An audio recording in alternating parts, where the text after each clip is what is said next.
আসসালামু আলাইকুম। আশা করি সবাই ভালো আছেন। জবনেট উইথ শিপন ইউটিউব চ্যানেলে আপনাদেরকে স্বাগতম। আজ আমরা একটি অঙ্ক দেখব, সেটা হচ্ছে 2 to the power 2 x plus 3 equal 256 হলে এক্স এর মান কত। এটা আমরা এখানে চারটে অপশন দেওয়া আছে। এই চারটে অপশন থেকে কোনটা সঠিক হবে সেটা আমরা এখন সমাধান করে দেখব। এই প্রশ্নটা আসছিল থানা শিক্ষা অফিসার 2015-তে। খুবই গুরুত্বপূর্ণ একটি প্রশ্ন, সেটা আমরা এখন সমাধান করছি।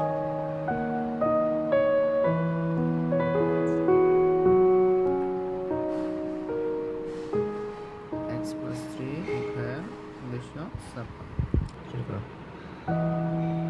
এখানে এই টুটা হচ্ছে বৃদ্ধি আর এই টুটা হচ্ছে পাওয়ার বা শক্তি, বা আমরা অনেক সময় ঘাত বলে থাকি। তাহলে শক্তি এবং শক্তির সাথে সরাসরি গুণ হয়ে যাবে। তাহলে 2 উপরে 2 এবং এক্স গুণ হবে, আবার 2x। তারপর হচ্ছে প্লাস, এখানে 2 এর আগে মনে মনে প্লাস আছে, প্লাস প্লাসে প্লাস হবে 3, 2 এর সাথে গুণ হবে 6 হবে। ইকুয়াল হচ্ছে 256। তাহলে আমরা এখানে দেখতে পাচ্ছি যে এই যে এই টুটা হচ্ছে ভিত্তি, আর ওই উপরে যেটা দেখতে পাচ্ছি সেটা হচ্ছে শক্তি। আমাদের এখন কাজ করতে হবে যে এই পাশে আমাদের ভিত্তিটাকে 2 বানাইতে হবে, তাহলে আমাদের অঙ্কটা সমাধান করা সম্ভব হবে। তাহলে এটা আমি লিখছি,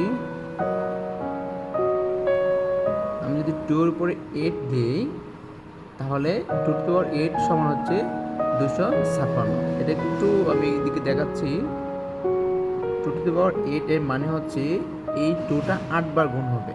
1 2 3 4 5 6 7 8, এগুলো গুণ করলে পাওয়া যায় 256।